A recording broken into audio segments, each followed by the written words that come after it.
Good evening, everybody. Welcome to the Dugout Football channel. Now, obviously, tonight is the Crystal Palace against Liverpool match preview. Now, obviously, big up to everyone who is watching right now. But obviously, I would imagine that people will already know the news. Obviously, if you haven't already known the news, Mr. Stephen Featley is not doing too good at the moment. Now, I'm going to do a wee tribute to him because I think it's only fair. I think other channels have done it, and I think it's only fair that I do one as well. Stephen Featley has been a very, very good friend of mine. A very, very good friend of a lot of people. A lot of people over YouTube and obviously the community as well. To hear the news that Miss Melina told me the other day, it really upset me. I think it's upset a lot of people, and we all know that he has been fighting liver disease. He's had it since he was a kid. He's had it since he's been basically throughout his whole life. He's been fighting this disease. Last year, he was told by doctors that he couldn't get any more sort of medication or anything like that. He is now in a coma. He is getting end-of-life hospice care. So basically, he does not have very long. So my thoughts and wishes and best wishes are to every one of his family. And the really, really sad thing is, he would have been my next guest on the Prem Prediction Show. I had a list of people who I was going to have on the Prem Prediction Show, and he was one of them. He was the next one to have. So just what I say, my thoughts are with everybody who is obviously close to Stephen, who have obviously collaborated with Stephen. And Stephen, we all hope you wake up. We all hope you wake up and be able to spend whatever you have left of your life with your lovely, lovely family. But the one thing you can say about Stephen, he was a very true Arsenal fan. He was a very, very true person, a very, very good friend to a lot of people. Stephen Featley, all our thoughts are with you. All our thoughts are with you. And from all of us at the Dugout Football channel, we all hope we all wish you very, very well. And we wish the family very, very well. And all our thoughts are with you. Stephen, get well soon, buddy. Get well soon. Right, let us kick off with the show.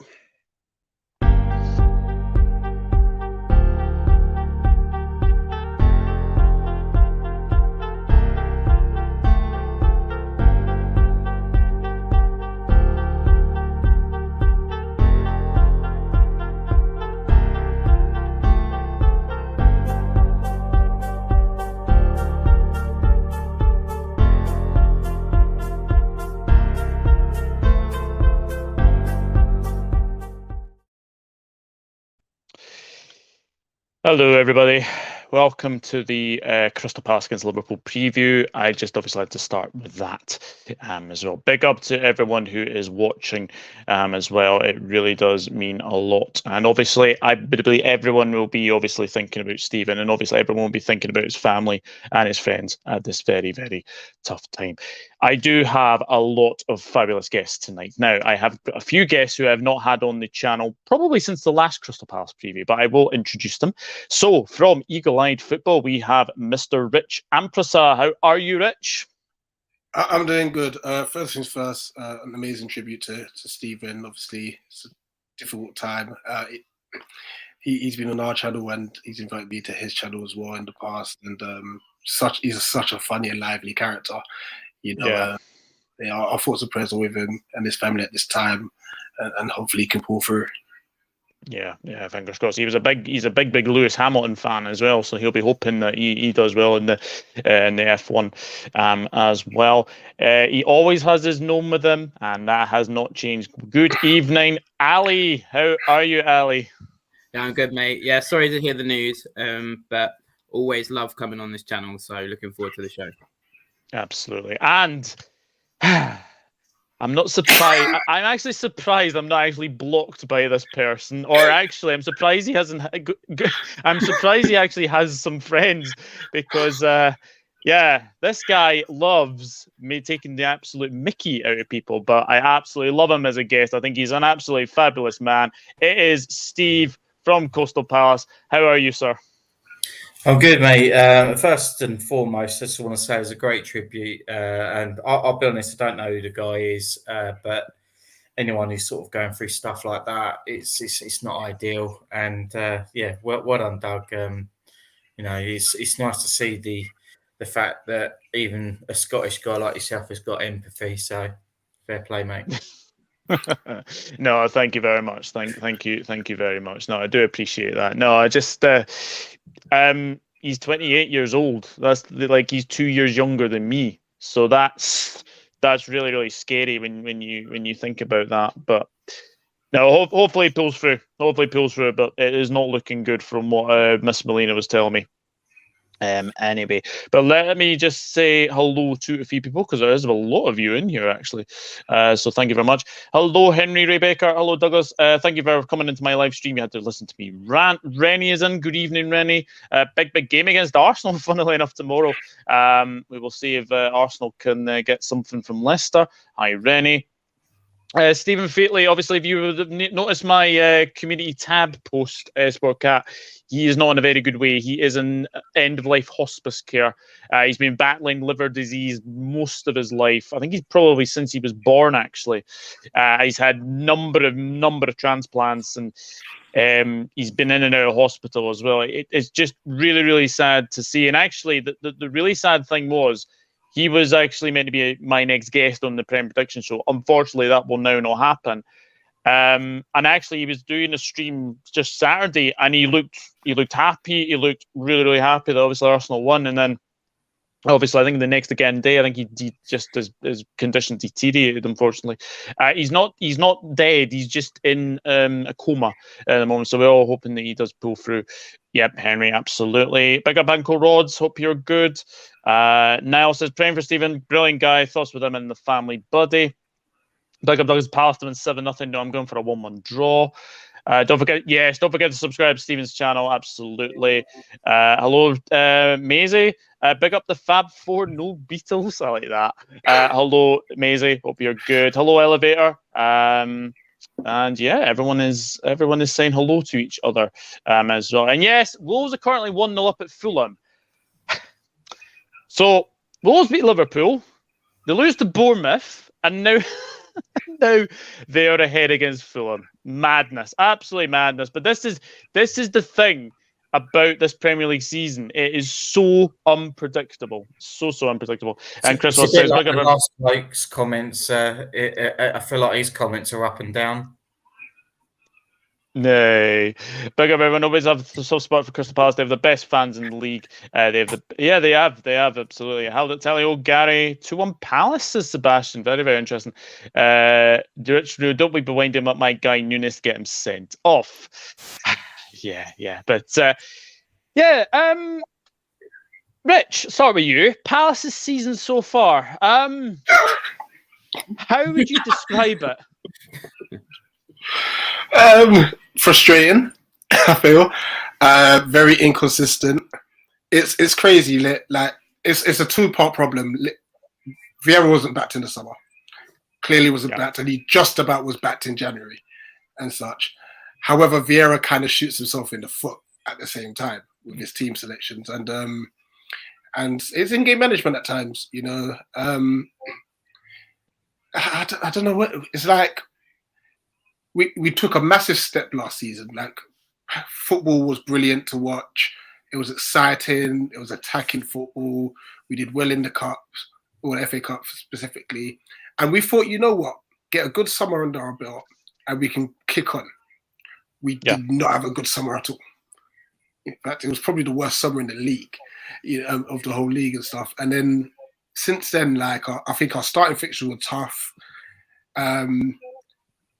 We had a decent patch before the World Cup, minus the Forest defeat, and then since the World Cup, it's been bad.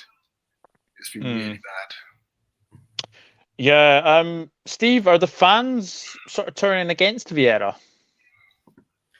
It's a difficult one. I think before the season started, I think the board and Friedman sat there and thought, what needs to be our strategy this season coming up? What should we do that's different? And when they set up a new company called Charity FC, anyone that was having a bad time of it or having a bad run of games, it's like, oh well, we've got Palace next, so let's get the 3 points, because that's what we keep doing.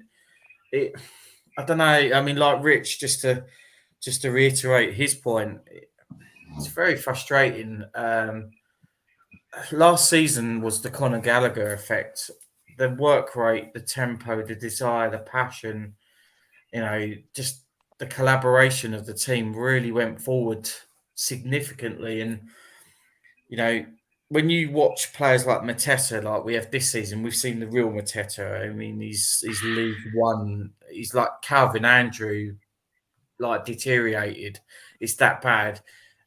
But last season, Conor Gallagher really drove the guy on. When he came on, that's how he earned that kind of move. His work rate was superb. But now it's like none of them can be bothered, apart from the usual suspects that are kind of winning us games or getting us points, Elise, Eze, those sort of people.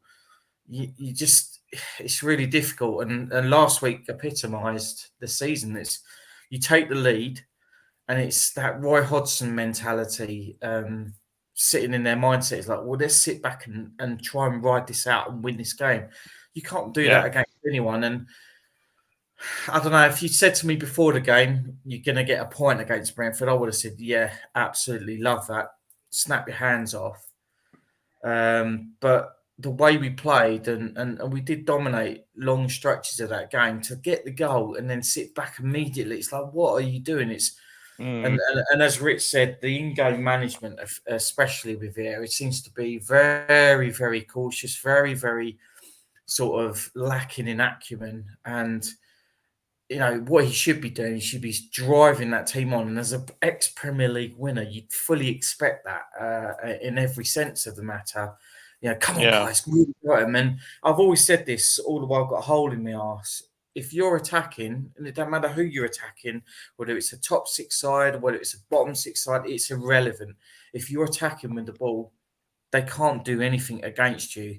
And when you sit back at the 69th minute onwards after scoring, like Eze did, and think, right, come on, guys, let's really hold tight and just let them come at you. In the end, a stupid mistake from IU, giving the ball away, was the catalyst to their equaliser. And you just can't do it against any side.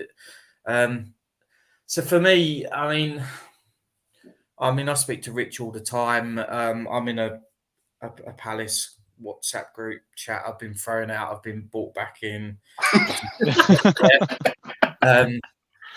And yes, I am. It wasn't me that did it, by the way. It wasn't me.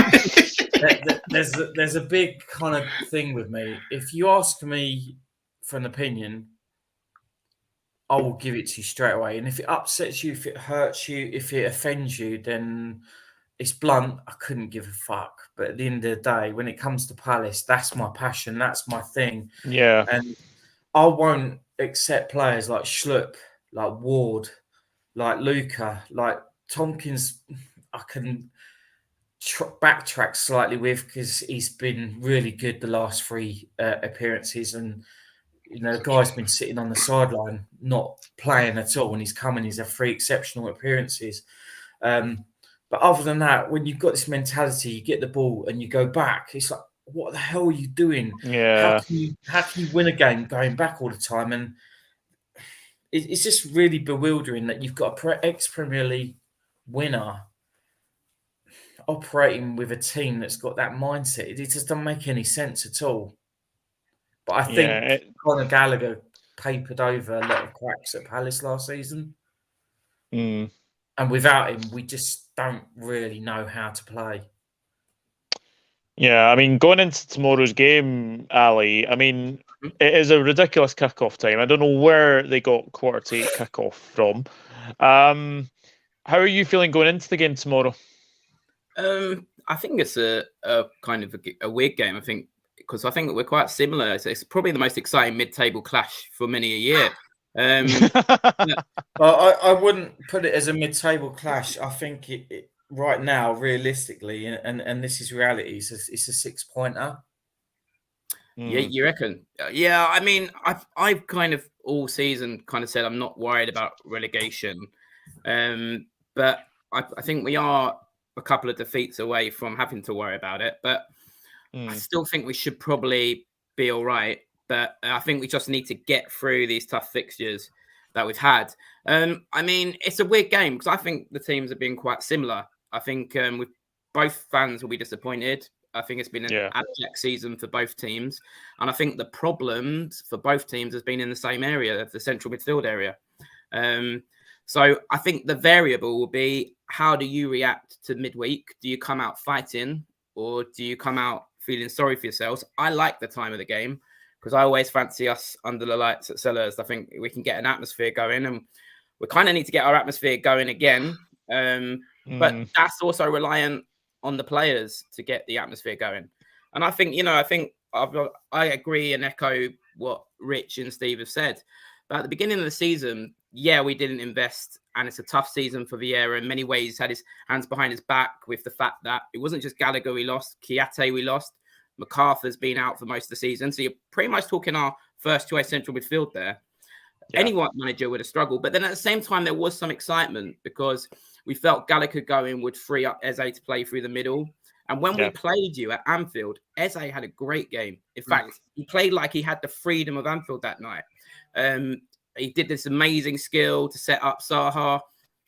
That dissipated quickly. And I think one of the things that doesn't get talked about enough, and the biggest kind of charge you could put against Vieira this season, is this should have been a really exciting season where Elise, Eze and Zaha played together, potentially in Zaha's last season, and he hasn't got a tune out of them.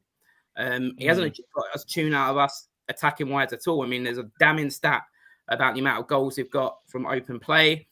He hasn't got a tune out of Edouard. I know he was a player, Doug, when he came to the Premier League, you were really excited about.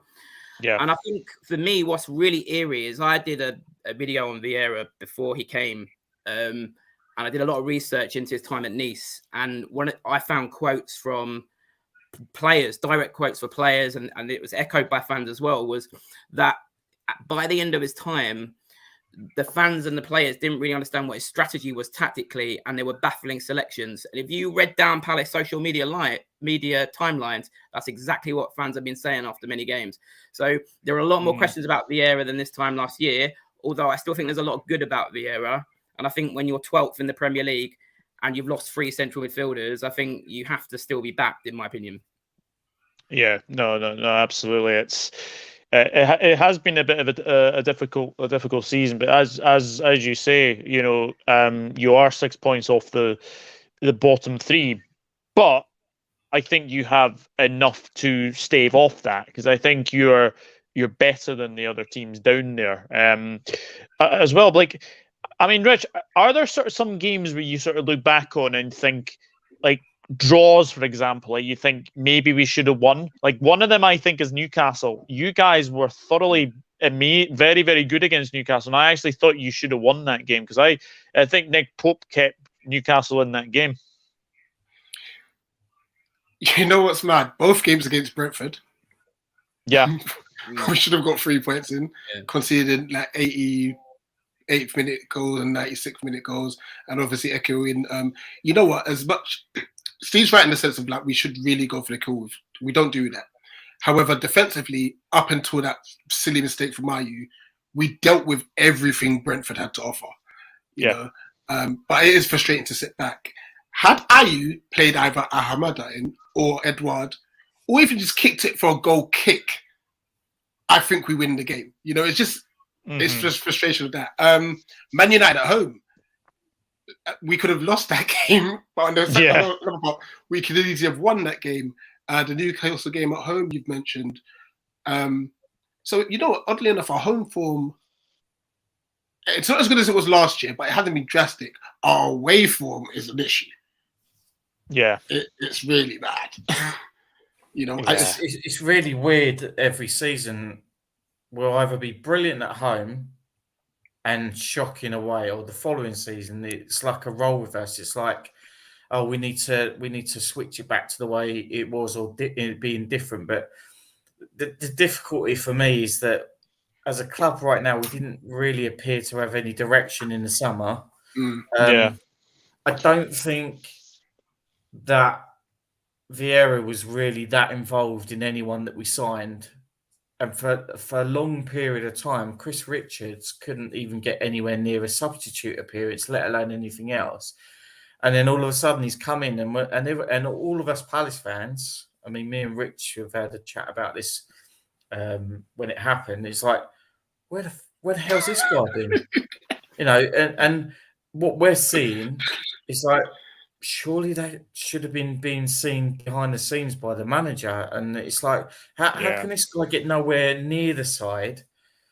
And it's just bewildering. It doesn't make zero sense whatsoever. And then, like, literally, what we've also got at the same time is we've got a chairman who controls quite a lot. I know quite a lot about the background of the club and what's going on right now.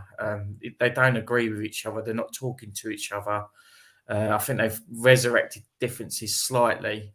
But he is absolutely obsessed with the idea of trying to sign Conor Gallagher. Now, for me, it's 50-50. It all depends what Potter does with this Chelsea side, because if Potter stays in charge, he's got a huge problem in the summer in that in every position there are 4 players, even goalkeeper. So he's got to make some cutthroat decisions and trim that squad right down to 23, 25 or whatever it is as a number. He's going to have to get rid of a lot of players, that'll recoup some money, that'll help them from financial fair play and all that kind of stuff. But Conor Gallagher, I know for a fact, was sitting in Parish's office on transfer line window day and ready to sign. But Chelsea came in at the last moment and said, look, we'll give you first team football. And because he's got Chelsea in his blood, unfortunately, that vetoed the deal. But do I want him? Yes, I do, because I know the type of players and it suits us. But at the same time, you can't put all of your eggs in one basket, and that's what we seem to have done. We have no backup plan, and we've literally gone out on the last day of the window again and went, "Oh, yeah, you'll do. He's not playing at Arsenal. Yeah, all right, we'll go for a loan." And the stupidity behind it is we've got 2 other loan options that we could have gone in for. One in Europe and another one in the UK, and we completely ignored that when we knew there was additional quality that we needed as a squad. And when you're looking on the bench and you're pulling on Luca and you're pulling on James Tompkins, all right, yes, arguably he's done well in the last three games. Yeah, there's no game changers. The only game changers you've got is the ones that are on the pitch. And the biggest problem with Vieira is he's trying to slot people into positions that they don't actually play well in. Oh, God, yeah. Are you talking about Elise through the middle? It just doesn't work. And we've seen so far this season, we've played 23 games, and in 7 of those games, he's put Elise in that position. And in not one of those 7 games has it worked.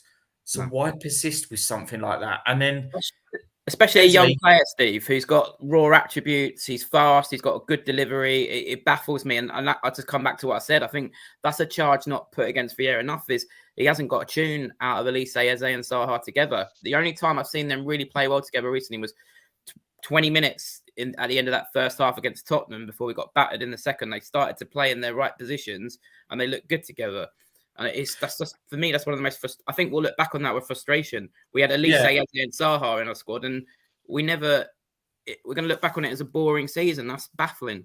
The only way that's going to work, Ali, is if you put 2 up front. And our biggest problem this season so far is every week we play Mateta, then we drop in, we play Edouard, then we drop in, we play Mateta. There's no kind of consistency from an approach.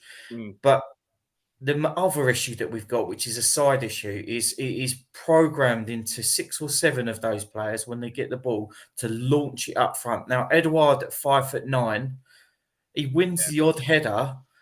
Yeah. But most of the times when he wins it, he flicks it on and there isn't anyone there because Elise, Zaha and whoever's there is not backing him up and making that gamble and those runs. So all you end up doing is losing the ball back to the opposing team, and then they come back at you. It's rendered useless. So the only way that works, if that's the way they're going to play right now, and that's what you've got to deal with, is put Mateta up there and then Edouard, and then hopefully he's a 6'4" person who don't win no headers.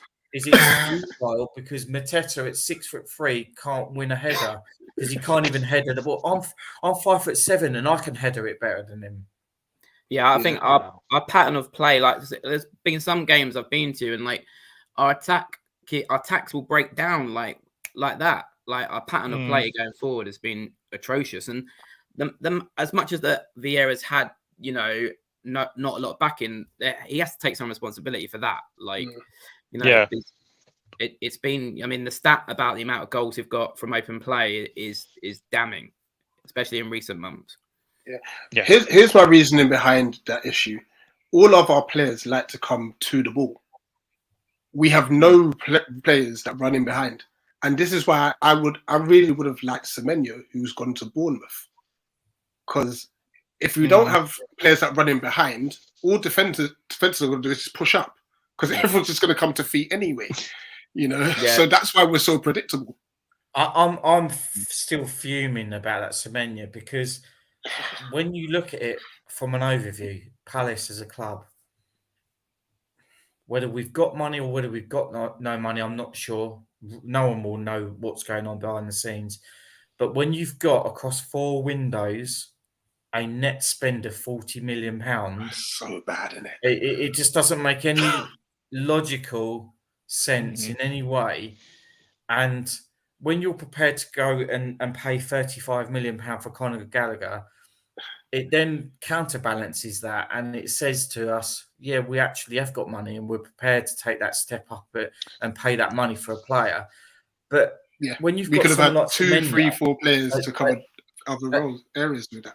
Yeah, when you've got someone like Semenyo at 9 million, in old terms, in old money, in old Palace, that's Palace money.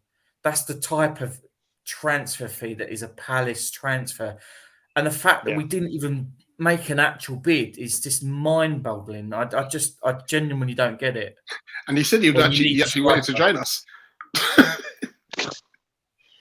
It just like things just going from obviously like bad to worse. Fulham have equalised against Wolves. By the way, Solomon has scored again. He scored last week against Brighton to snatch a 1-0 victory. He has now scored this evening to equalise against Wolves. So that is 1-1 at the moment in time. Let me get back into the comments as well. Now it says, strong competitive league in England, strange season, everybody's beating each other. Yeah, exactly. Hopefully Arsenal win the league. Lewis Hamilton wins the 8th record break. F1 title for Stephen as they are huge. Absolutely. Chris Ross says, I think Vieira's not been backed by the board enough.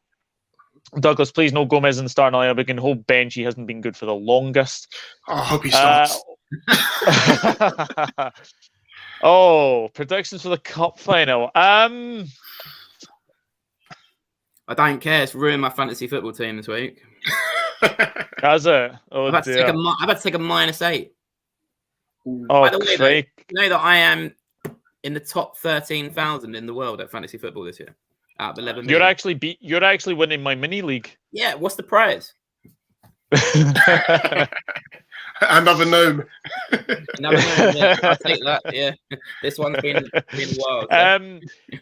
To be honest, Olivia, I'm going to say this. I think it goes to extra time and pens, and then as a case of who's the better keeper. Is it going to be Loris Karius or David De Gea? I think the goalie swings it Man United's way in 90 minutes. I agree. I think so. If Pope was in goal, I would have given Newcastle a chance. Actually, I was speaking to a colleague today whose husband is a Newcastle fan who was trying to get tickets, and it was like £400, but after the injury, he's not so bothered now about paying that money to go because he reckons they'll lose. So. Yeah, there you go. Question for the Palace fans: has the manager got the best out of the players? As I said, I don't think he's got the best out of the attackers we've got at our disposal. But you could argue he hasn't had the structure behind. because he hasn't had a central midfield. But then, as Steve was saying, some of his selections are baffling. You know, I mean, one thing we haven't mentioned is it wasn't just at the back where certain players have been overlooked. I mean, you also had the central midfield thing where I don't think Wilf Hughes is the greatest player, but there's been certain games, like I went to Forest away and I think Schlupp, by the way, has certain games where he's good. I think actually Vieira has allowed him to be scapegoated because I think he would be seen as a good squad player if he wasn't overused. Mm-hmm. But there were certain games which are made for Wilf Hughes and he's overlooked him bizarrely. But he's come in, he played well against Man United at home, for example. So I think the answer to the question this season has to be no. It's very, very interesting when like obviously Steve has said, like one game is Mateta, one game it's Edward, and then it's probably like another striker after that. It's just very, very, very, very weird. Chris says hopeful prediction: Man United Newcastle 1, Karius masterclass, Longstaff scores only goal, but realistically 2-1 Manchester United. Here we go. Steve goes about having the opinion the right way, right mentally, not giving a toss, just like me. Gotta love people like that instead of snowflakes. There you go, Steve. There you go. I hate these kickoffs. I want to not block you on Twitter, Steve. If you're a snowflake or woke or feminist or anyone who wants to side with transsexuals or anything like that, and you can't take a bit of banter, then don't waste your time interacting with me, because I'm either going to do one or two things. I'm going to boil your piss to the point where you're absolutely seething and you need anger management, or you'll have a bit of banter about you and you'll end up following me. It's just how it goes, mate. It's one way or the other. Yeah, no, I absolutely love your page, because some of the things that you share on there, I almost have to consider whether to open them. Because of one certain thing, but no, honestly, that is slander and that is illegal, Douglas. Yes, absolutely. I always fear going to Palace. Everyone drops points there. Hostile place to go to. Whenever we win there, I'm relieved to come out with a win. Yeah, I am as well. There's also even the 7-0 case. Well, to be honest, that's becoming a bit of a myth. To be honest, though, it's on par, Doug, with the Anfield atmosphere, because that's a myth as well. So, it's a guaranteed win when you play in Palace and you're playing bad, because we are, like I said, charity FC. Oh, we're not in the greatest of form as well. Ravi, the obvious answer would obviously be Wilfried Zaha, but is he fit? That is the next question I have. Lads, do you know if Wilfried Zaha is going to be fit for this game? In the press conference said that he is down to training today. I didn't expect him to feature in this one. Nah, I didn't think he'd be training with the first team. So. I mean, I kind of hope he doesn't, because I think sometimes we rush him back. And actually, before the big injury, it looked like he was carrying something. And he hadn't been right for a few weeks. And ideally now, really, we shouldn't still be relying on him so much, because we've got the likes of Eze and Elise, but we still are relying on him. I mean, my biggest fear next season is where our goal is going to come from without Wilf. He's been our top goal scorer the last few seasons. I mean, you have to look at Everton and Leeds, who lost Rafinha and Richarlison respectively, and it's quite sobering to watch them and where they are, considering that Zaha's out of contract in the summer. Yeah, that is very, very true. The other one for me would be Michael Elise. That goal he scored against Manchester United was absolutely amazing, and Eze as well. I think Palace have got some very, very up and coming players. Eze, Elise, and obviously Zaha is obviously the main threat. Mateta can be a bit of a handful as well. So Edward as well. Every time you mention Mateta, Rich's face is just brilliant. What's your missus' account? I need to message her to say you've been taking drugs and it's not acceptable. Because if you think Mateta is a problem, the only problem Mateta is to us. It's absolutely fucking useless. He has got a really, really good chant though. I don't really want him to leave, because I like the chant. I keep him just for 5-minute cameos. particularly with like the 7 sub rule now. Like just having for the last 5 minutes, they can come on and go like this to the fans. I think. Yeah. Here is a question which is very, very interesting. Ravi is just asked, question for Palace fans: thoughts on your keeper this season? Fucking useless. Oh, I don't know. Absolutely useless. Can't command the area. Can't find a player. Can't kick the ball. His distribution is absolutely horrendous. Although what counteracts that is statistically, the stats weirdly show that he's actually not bad, but he's absolutely horrendous. He punches the ball out every time and puts us under pressure. Great shot stopper, but name me a goalkeeper. Even Mezia, old flappy boy at Leeds, is a good shot stopper. But other than that, he's absolutely awful. We can't even pass the ball out to one of our players. We need to find a new goalkeeper. Sam Johnston doesn't seem to be the answer. He's a biscuit, yeah. So that's not going to help us. Although we have got an answer, but it's that age-old thing, Doug, where we've got a young keeper called Joe Whitworth, and he's played a couple of friendlies. He's made a couple of small appearances and looks really, really good. He's been exceptional in the under-23s. But what does Joe Whitworth mean? Doesn't mean anything. And that's the reason why he won't get a look in, not for another season or two at the very minimum. Plus, we've got this mentality of loaning players out that are in the youth setup and not really giving them a fair crack at the whip. So I don't know about him, but we're just giving him a 5-year contract. So it looks as if we've been sensible about actually securing his services. And right now, for me, he probably needs to beef up a little bit. But three appearances ago, Gator had a droppable appearance. He was absolutely appalling. And he didn't get dropped because there's no one to bring for him. Well, he basically killed our season in the FA Cup, didn't he? Because once we were out the FA Cup, the season became pretty boring. I'm actually really disappointed about Sam Johnston because I did a podcast with a West Brom fan and he was like full of praise for him. He said that he thought he would be coming to try and be number one. He had ambitions to go to the World Cup, but we've barely seen him, and he's also had injury problems. So I can't really judge him. I can't judge him because I haven't seen him enough.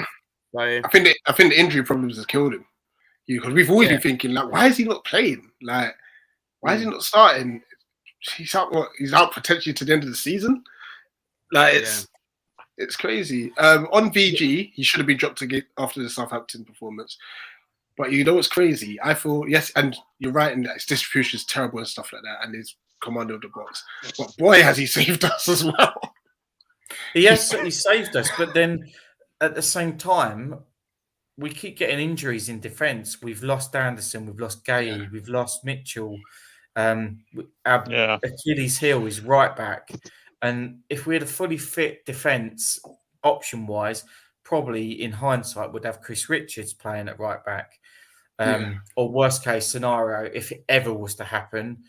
And I think it's a record for Nathan Ferguson. He's just trained for the last week successfully 7 days in a row with the squad. So I think that's a record for the lad. So we would probably have Andersen, Gay, Mitchell and Richards, to be fair. But we've not had our first proper first team 4 available to us. So I think that's affected us. So the number of shots that Gator has saved has basically sort of added up a lot more than it would normally be because defensively we've been poor. And when Ward is played, we're targeted on that left-hand side and we concede so many goals. That Newcastle game was hard to watch. Yeah. Do you think he saves himself, doesn't he? Because just when you think he might get dropped, he just brings out a performance. It's like the bit that I don't get is that at 6'2", he's obviously taller than a lot of players that you're facing against. How the hell can you not catch the ball when a cross comes in?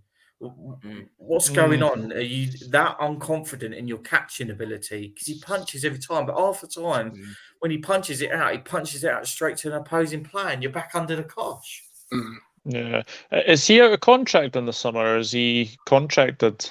No, Still? we gave him a new contract because that's what An Palace extension. do. How old are you? I'm 34. Brilliant. Okay, it's a 4-year contract. Oh wow! That- Wow. So you're That's the you're worst bit basically- about our. That's the worst bit about our business model. Where who's the last player we sold?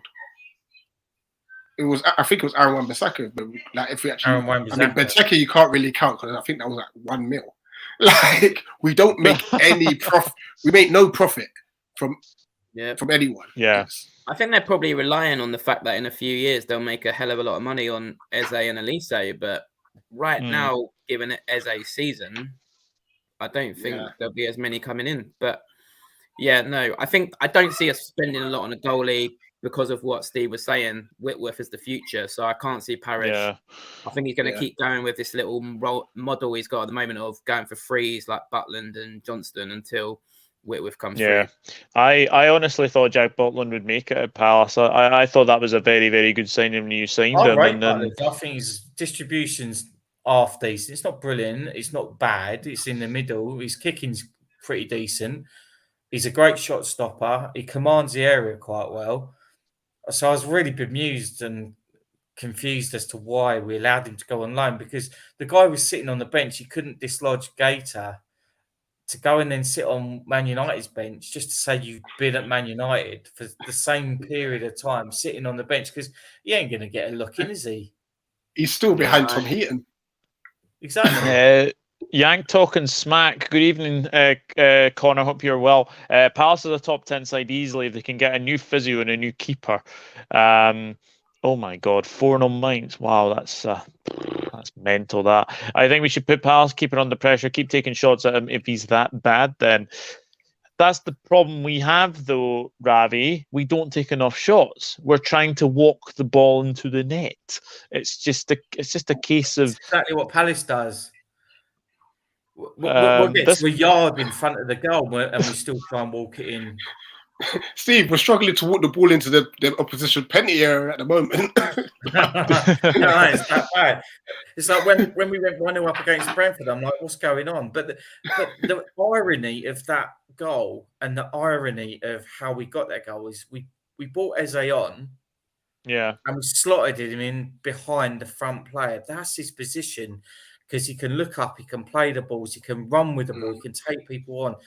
But quite often we'll try and slot him onto the left, and that don't work. And the same with Elise in the middle, it don't work. And you just have to play players in the right position to get the maximum out of them. And that's where it's hard, because Vieira is very stubborn, and there's a hidden message behind his approach.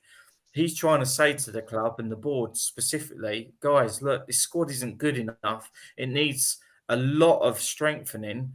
And he's just very, very obstinate with continuing to try and put that message across. And play the same way. Just keep playing the same way and keep making the same mistakes. I mean, the biggest one was I was at Nottingham Forest. JC from Eagle Eye was at Nottingham Forest. I had a chat with him after the game, and it was awful. And then he had like the 6-week break, the World Cup, and he picked the same team against Fulham. Like, he had 6 weeks to mull it over and went with the same again. I think, his role model, he said, is Wenger. He's got that. Wenger had that stubborn side in him as well, like where he keep doing the same thing towards the end of his reign. That started it's not pronounced Wenger, it's pronounced Wenger. Well, you have to say, though, he has actually outlasted Steven Gerrard and Frank Lampard. I remember when people were saying when he came into the Premier League that Lampard and Gerrard would outlast Vieira. Gerrard didn't last because he had a bit of a slip up. Hey. Villa were. I mean, like, Villa were.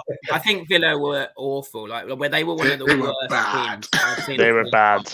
Like, I remember we played them quite soon before Brentford, and then when Brentford came, I was like, they're so much better than Villa. That shows how bad Villa were. And listen, don't get me wrong. Like, we've said some stuff about Vieira. I still think there's a lot of good about Vieira. And also, you could argue in the last 3 games, Brighton, United, and Newcastle at home, that he's shown another side of his management, because he's been almost like that Roy Hodgson side, that he can extract a result with limited resources with Zaha out. I think we've got like four draws in the last 5 or something.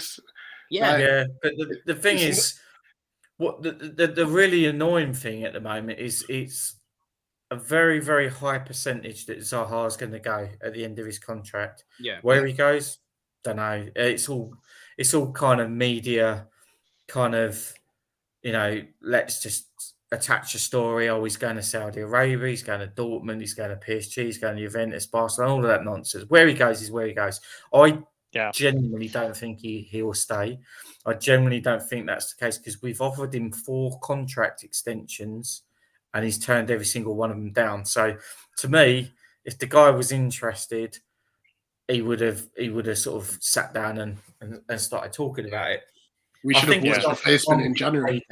The bit there's 2 bits to it. First of all, we really need to find a new identity and to learn to play without him. The second thing is he's paid twice a week. So he's paid £135,000 a week as the top earner, and he's paid £125,000 on top of that, which is linked to merchandise, sponsorship, and various other rights, etc. That's £1 million a month. That's absolutely epic in terms of Palace as a club. So if he does go, and good luck to the guy, if that is the case, that's a huge amount of money for us to reinvest, and that's without the 80 grand a week we pay Luca, the 75 grand a week we pay Tompkins, the 65 grand a week we pay Riedewald, the 80 grand a week we pay Schlitt. All of these sort of wages where we've just been had over a barrel because we're so thick when it comes to the transfer wage part aspect of every bit of business we do. It's going to free up a hell of a lot of money for us to actually reinvest in players that actually want to play for the club and give their heart and soul. I don't think we've got any players at the moment that really give their heart and soul other than Wilf. And the mentality isn't quite right. That's the issue in terms of the team culture. The game at Anfield earlier in the season, Rich, do you go away from that thinking that should have been 3 points for Palace? Absolutely. I do. Through at the end there, and he hit it with his wrong foot rather than the right foot that he needed to. That was the winner, and we threw it away, to be honest. Not only that, we made one mistake in that game and it cost us a goal. I think Decore decided to go to the ball as well as Schlupp, and then Diaz did that little dummy and stuff. That's the only mistake we made all game, and a cracking strike by Diaz, by the way. But apart from the first 10 minutes, we were comfortable.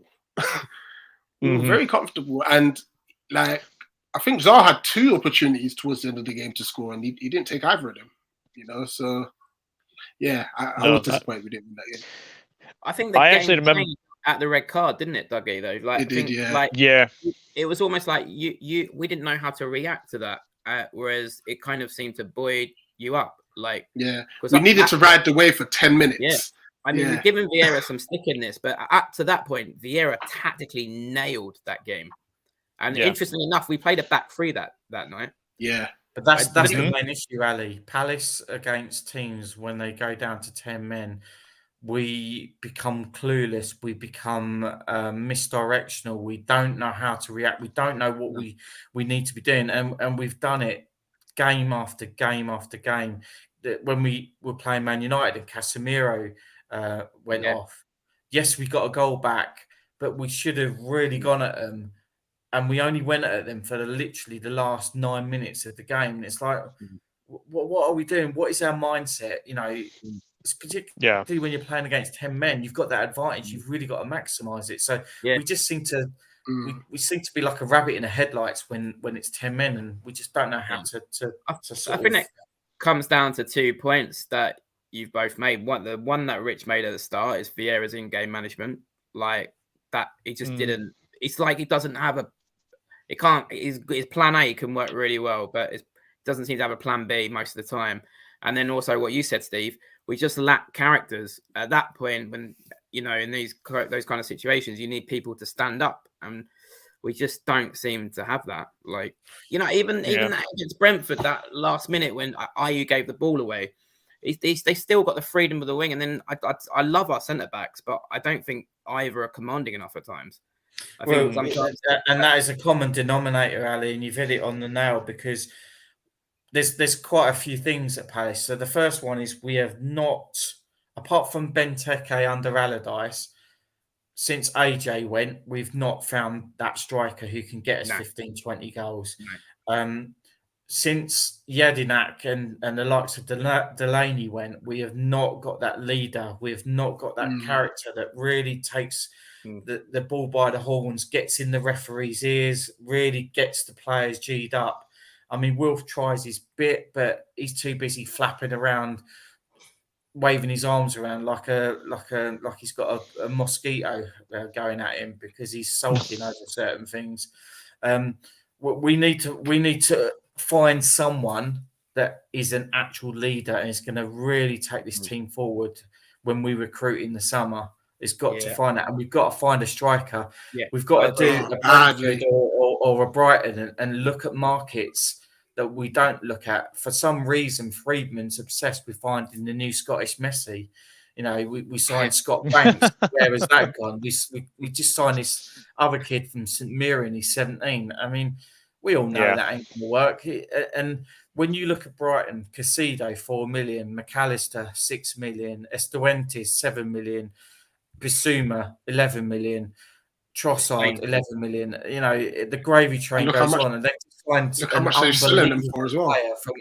From AIK in Sweden at 6 million. Is that they're taking the risk to giving 5-year contracts to players, young players, and if it don't work, they know that they're going to make a lot of money out of them. And we've really got to change our recruitment strategy and what we do as a department, because it just isn't working. Apart from striking lucky with Eze and Elise, so I think it was just pure luck we managed to persuade them to come to us. Really, other than that, no one else really for me. Like in terms of replacing Wilf in the summer, which I agree, I think we're most likely going to have to do. I think we've replaced the flair in terms of Eze and Elise. It's the goal scorer, and like he's produced the most goals for us. And I would rather we went and bought a striker than a wide player, because you've also got Ebioa, Raksaki to come back, like as well as Elise and Eze. It's a striker that we need, because if you took Zaha's goals out of our team the last 3-4 seasons, we'd be relegated. It's that simple. Wow. No, it's this goes to show how important a player he has been to Crystal Palace. Rich, what have you made of Liverpool this season? Have we surprised you? I can't how bad you've been, to be fair. And just Palace's luck that Van Dijk's back, Jota's back. Like, it's crazy, but yeah, it's not worked out for you. I think the main issue is your midfield. I feel it's obviously aged. It doesn't have the legs it used to do. Clearly, the NHS cutbacks have meant that you can't buy your asthma pumps no more. That's affected your fitness levels as well. So, yeah, it's just not as potent as it used to be. Obviously, Mohamed Salah doesn't seem to, and I hope this doesn't come back to bite me, but he doesn't like running behind as much as he used to and stuff. He kind of definitely going to score one like that now, isn't he? He is, isn't he? He just hugged the touchline and such. So yeah, it's a weird one. But you still got the quality there, you know. So yeah, it's still not going to be an easy game. I think when it comes to show that when your goalkeeper is your best player against Newcastle last Saturday, it goes to just show that we're giving up way too many chances. So I think if you get chances tomorrow, you've got to take them, because I think we're giving up way too many chances. I think it's quite simple with Liverpool. There's 3 key things that have happened to Liverpool. First one is you're absolutely infatuated when it comes to any recruitment, when it does happen, in signing players that are forward players. Whether they're wingers, whether they're midfielders, you're infatuated with putting them out on the wing and playing them up as a forward. You've completely ignored your fallibility, which is midfield. You've got Fabinho, whose legs have gone. He's creaking at the seams. You're putting Milner in there at 37. You've got Henderson, who's, I know you lot, crack one out over him and think he's amazing, but he's absolutely horrendous as a player. He only has one outcome, and that's to pass across. He doesn't have any ability to go forward with it. And your infatuation with playing Trent as a right back, he is not a defender. He's absolutely useless at defending.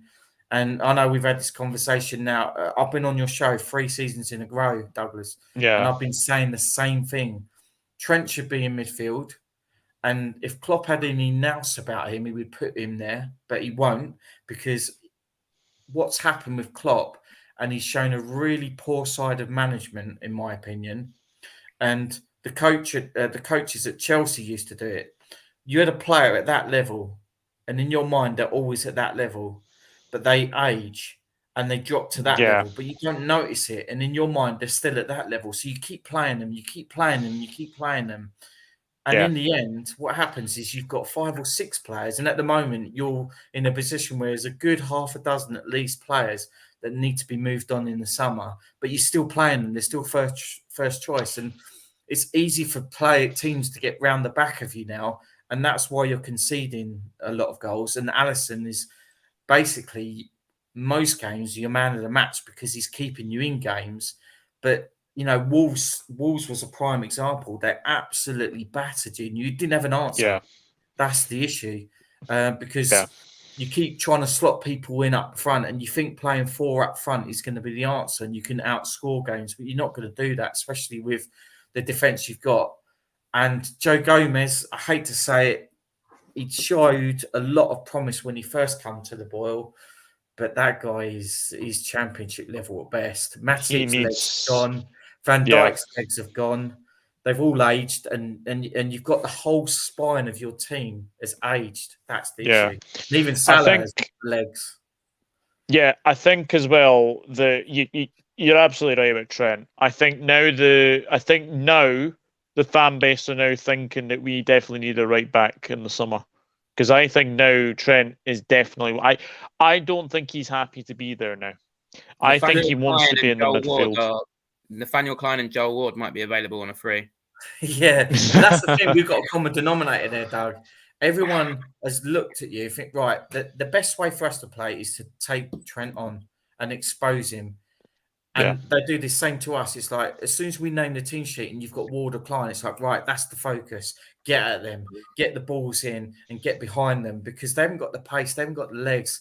And the amount of mistakes, particularly Ward, I mean, Klein is better, but the amount of mistakes Ward does, it's mind-boggling that the guy still gets in the first team all the time. But that's where we're at as a club right now. Yeah, as well, the midfield has been neglected massively. I think our last 2 midfield signings, I'm not bringing Arthur into this because he's been missing all season. I think he had 12 minutes against Napoli and we haven't even seen him. And then obviously he's been injured as well. He's also had the Juventus stuff on the back of his mind. I think he was banned actually. I think he has been banned ever since. So again, that's kind of affected him. But Keita, Ox, like those 2 are going, so we keep playing them. Like that's what I don't get is that we keep playing players like Ox, we keep playing players like Keita, who are they're on the way out. I think it's safe to say Naby Keita won't be getting a new deal. Alex Oxlade-Chamberlain's not getting a new deal, so they're going to be away. I think one of Matip and Gomez is going to go. Now for me, if it was me, I would sell Gomez. I think Gomez hasn't been great this season, and I think as well it hasn't helped with his injuries. He has had 2 major ACL injuries, and I don't think they have helped him ever since. He's not been the same player. Look, that 1920 season with him and Van Dijk at a centre-back partnership, that was a very good centre-back partnership. Now, I get butterflies whenever he plays Gomez, and I don't even think he's a centre-back. I think he is now more of a right-back than he is a centre-back. And yeah, we have this infatuation, as you said, Steve, of buying players that are like wingers, like Gakpo. Like Gakpo is becoming, he is starting to show what he's all about. He showed at the World Cup. He showed that, what he could do in Holland. He is now showing that 2 goals in 2 games. Is very, very good. Darwin Nunez. Look, Darwin Nunez has had a lot of criticism this season, but I actually think we're now starting to see the Darwin Nunez that we expected that we were getting. I think you give Darwin Nunez this season. I even said that if he gets 15 goals in all comps, I think that's a very, very good season. I know he has been bought for a lot of money, but I do think if you get 15 to 20 goals in all comps, I think it's still a very, very good one. Doug, would you say though, like I come back to something I said about Leeds and Everton, and Leeds lost Rafinha and Everton lost Richarlison, but that works at the top of the table as well. Would you not say the loss of Mane was always going to bring some short-term immediacy problems? Because for me, he was one of the most underrated players over a few years, because I guess Salah kind of overshadowed him. But I mean, that Mane and Salah sort of on both sides was just unbelievable for you. And there's always going to be a bit of a transition in your attacking play. I mean, that's obviously combined with the central midfield issues you've talked about. But I think Mane has been an immediate loss anyway. Yeah, 100%. Mane, I don't want to sort of go back to, like, a lot of people have said Mane has been a big, big miss, and he has. But we can't blame our struggles on all our struggles on Mane leaving, because we have actually got players that can actually play there. I think as well, Robertson had that sort of connection down the left with Mane. Him and Mane was very, very good down the right. Trent and Salah was very, very good down the right as well. I do think that Robertson has been a bit off this season. Trent has been nowhere near it this season. He has been very, very poor. I'd even say Robertson has been better than Trent this season, and that just takes a lot of showing as well. Undoubtedly, our player of the season has been Alisson, because without Alisson, we'd be either 16th or 17th. There's the prime example. If, you guys are saying you take Zaha's goals, you're probably relegated, probably going down. If you take Alisson out of Liverpool, we're probably 16th or 17th. It's that simple. It is that simple, and it's just not been a very, very good season. And I know teams get a lot of injuries. We've had a lot of injuries. You guys have had a lot of injuries, but I do think it's to do with Klopp's stubbornness. I don't think it's to do anything. Look, FSG will get blamed for obviously not, backing Klopp. But the one thing is, we signed Gakpo. We needed midfielders, and we didn't get them. And I think now you look at this. Look at really, Real Madrid was an absolute car crash of a game, because we went 2-0 up through 2 mistakes. It has to be said, their defence was really shocking, and Courtois, don't know what he was trying to do. It like basically ball in the chest, goes off his knee, and then goes straight to Salah. And then you're expecting an 18-year-old midfielder to play up against Modric, Valverde, Camavinga. Like, Bajcetic is 18. You cannot expect an 18-year-old midfielder to just come in and just dominate a Look, he may dominate a midfield against Everton. He might do well against a Newcastle, but against Real Madrid, you saw what was missing. Was missing. The thing with Liverpool fans, though, Doug, is that you kick off all the time. I see it all over Twitter. I see it over all different social media platforms about the fact you don't spend money on players. But the reality is that you actually do spend money on players. Like Gakpo was £35 million plus add-ons going up to 45. Diaz was 35 going up to 42, I think, with add-ons. Nunez was 80 million. But the key thing is you don't seem to be focusing on the positions that you actually need, which is central midfield. And the last midfielder that you bought as a club was Thiago, and that was 4 seasons ago. Yeah. And you've not replaced or bought in anyone since. Yes, you've got what's that kid's name? Beginning with B. Bajcetic. Yeah, he looks decent, but he's still young. He's still raw. He's still got a lot of bits and pieces they're doing. He'll probably turn into a decent player. But when you ignore what's in front of you, and because you think what's in front of you still can do the job, and they're not doing the job, that is the key issue with what you guys do. And and you are spending money, but it's just in the wrong positions. You don't need to spend them, because when you've got Diaz, Jota, Salah, even Firmino still can do a job, even at his age up front. And Gakpo, you've got 5 players that you've got to choose between the 5 for 3 positions. It's never going to be any continuality there, is there? And when you've got the back 4 that you're ignoring, and Robertson, he's 31 now. You've got Trent, who just doesn't know his arse from his elbow and turns his back to the play. And then you've got Van Dijk, who's 31, and his leg is starting to go.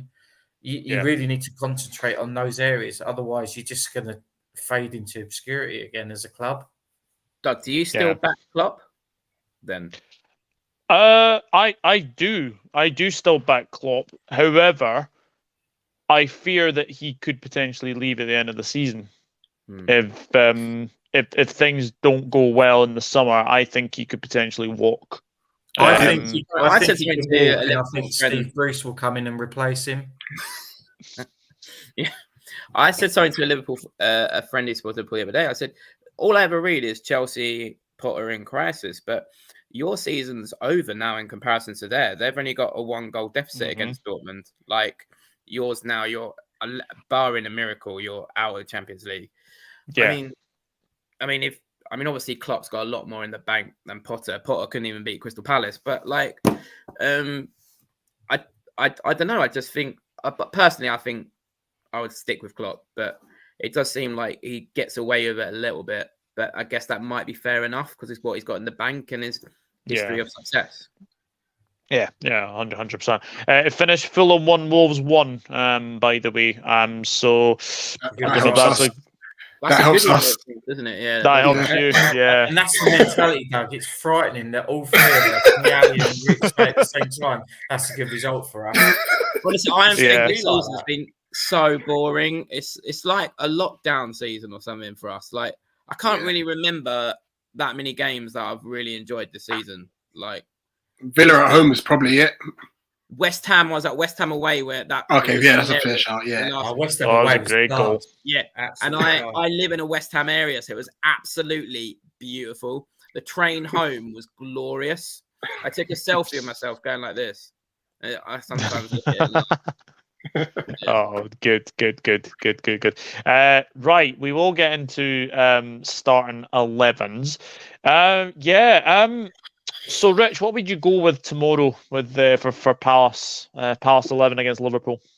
What would I go with? Yeah. Well, we've got no choice but to have VG in goal. I would actually go Richards, Andersen, Gay, and Mitchell. I expect Klein to start. Midfield 3, I would go Doucouré, Lokonga, and Eze in the 10.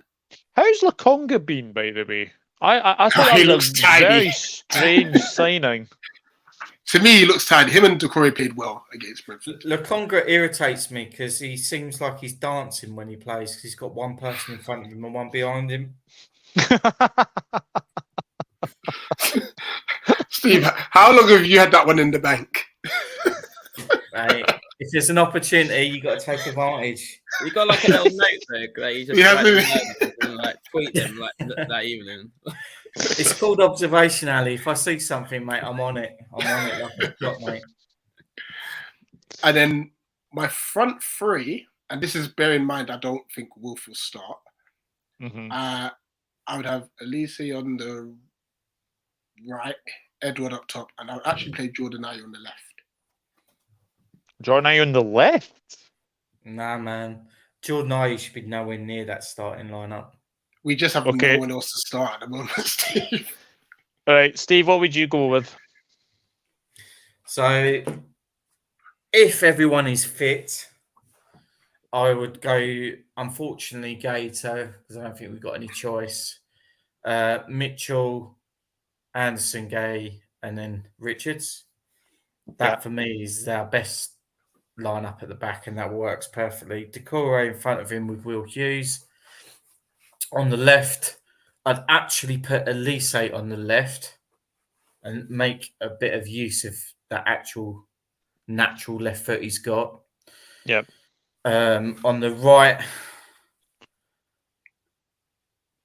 even though I've said I wouldn't have Ayew nowhere near the side, if Wilfie's actually injured and not able to play, it's painful to say it. His work rate, it's always annoying. His work rate is exceptional. What he does with the ball is exceptional. He beats players. He draws fouls. I mean, he's the second most foul player in the league. It's just when he approaches goal, it's like someone who's committed themselves to Alcoholics Anonymous, and they know that they need to see these people to help themselves, but they get consumed by the very nature of what's taking them to that position. And Ayew is the same when it comes to, as soon as he approaches that goal, it's like even if he's in the fucking corner, he's trying to shoot from there. It's like, mate, are you that thick that you don't have the ability to look up for one of your players? And the amount of times he just ignores who's making the runs. Edouard, I do feel really sorry for Edouard, because if you watch him game in, game out when he plays and he starts, the runs he makes are exceptional. We just don't look and we don't utilise it. So, I'd probably put Ayew there anyway, to cut a long story short. I'm just waffling on.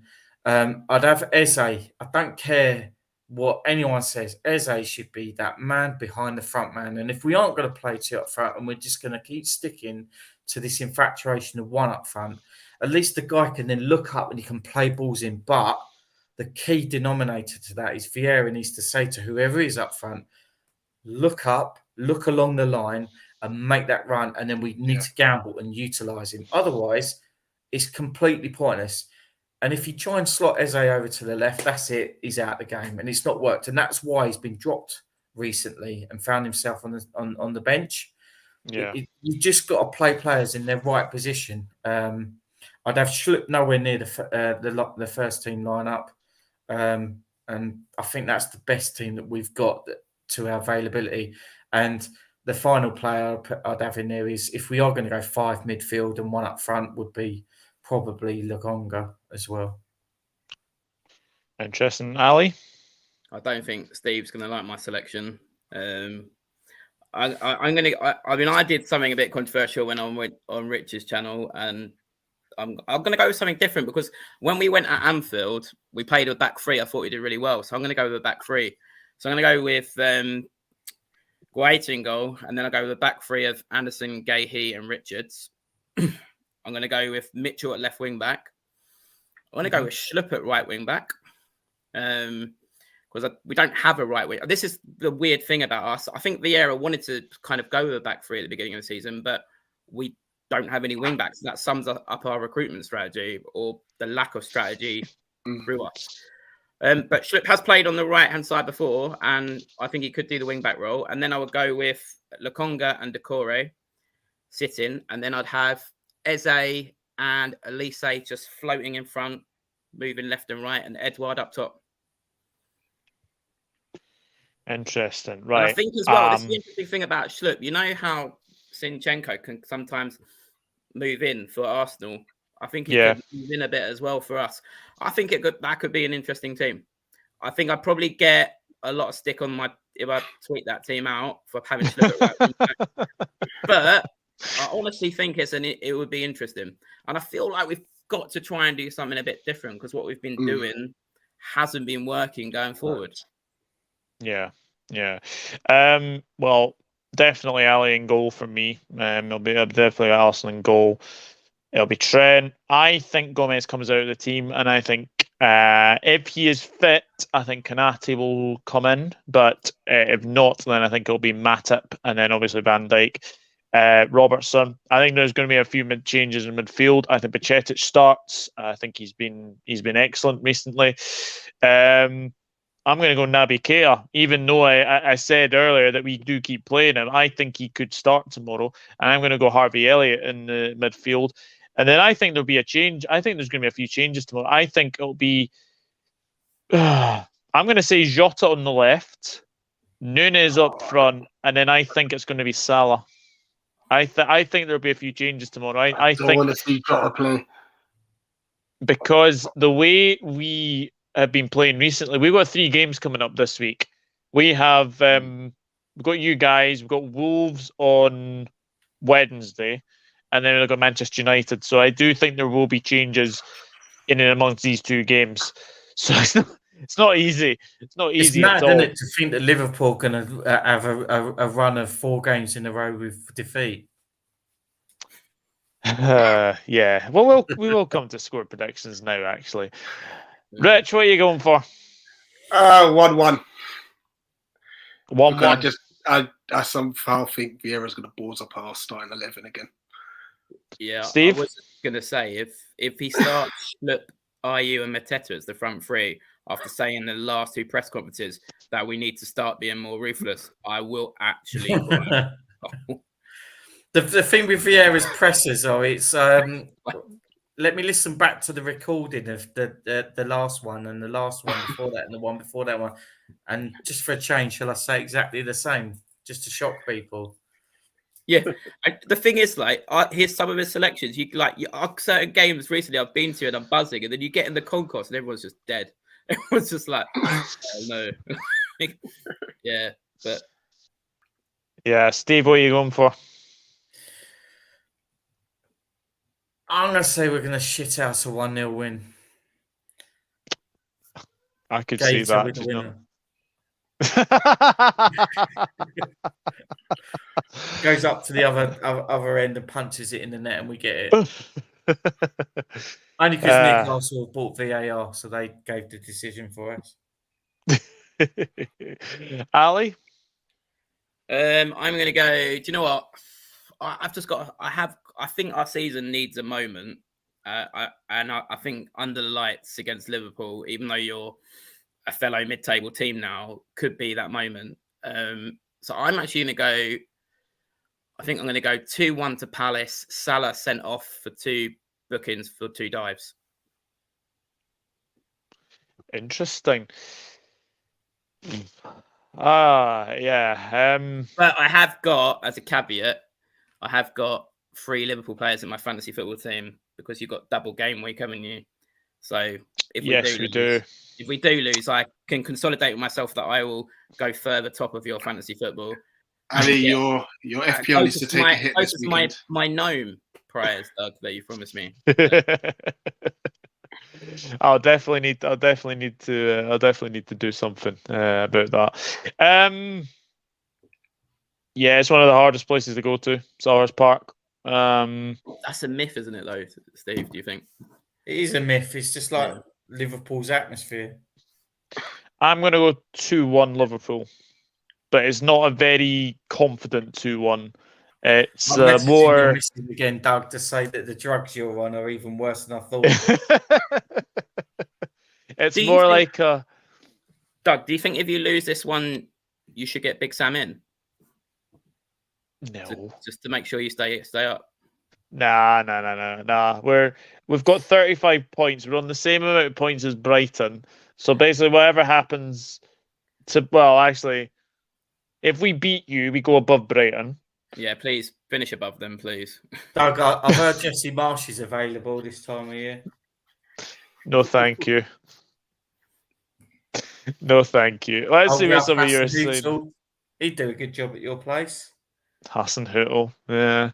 I actually think the potential. No. Yeah, Lampard's got his name all over that job, hasn't he? I think if Klopp goes, there has been a few rumours about Nagelsmann potentially. Oh, really? This would have been a great podcast, just us recommending. Yeah, but mid-table clubs like you are not going to attract managers of that quality now. That's the problem you've got. Yeah, I think every game now, as Klopp said today, is basically a qualifier for the Champions League. Doug, what about Gareth Southgate? Did you take Southgate? No. Hell no. Gareth Southgate would do a fantastic job for you. Oh, I've got one. I'm going to play this game as well. Ole Gunnar Solskjaer. That's There the you one. No. That is the one. No. Gordon Strachan. Gordon Strachan. Favre. Who? Favre. Nuno. No. Frank No, de no, Boer. no. Frank de Boer. Oh, God, no. No. I remember him at Palace. Dearie me. No way. Do you know what? Do you know who you need? And it'll be very nostalgic to bring him back because he did a great job for you. Let's be honest. Hodgson. His name's all over it, mate. No. I think you're lacking. He single-handedly recruited your best player you've ever bought in Konchesky. You can't be ungrateful for that. Yeah, okay. Elevator Escalade fan says, even for the injuries, we were a shambles. You're simply a mess. Yeah, we have been. Yeah, been a mess. Good evening, Richo, big Everton supporter. Hope you are well, mate. Thank you for tuning in. Got to go, lad. Take care. Great stream. Need to be up early tomorrow. I've got to Crawley versus Carlisle. 6-hour trek to Crawley as our promotion charge continues. Well, good luck, Chris. Good luck Down tomorrow. my neck of the woods, Chris, mate. Crystal Palace 1, Liverpool 2, says Chris Welsh. 1-1 draw, says Niall. 2-1 Palace. Well, Rich, you're a top man, mate. I'm not surprised. Thanks, Steve. I'll say Crystal Palace 0, Liverpool 1. Jordan Henderson score scrappy goal from a corner. Wow, I can't remember Henderson's last doesn't goal. go anywhere further than the halfway line. There's no chance of that happening. Steve, you're forgetting that this is us defending the corner.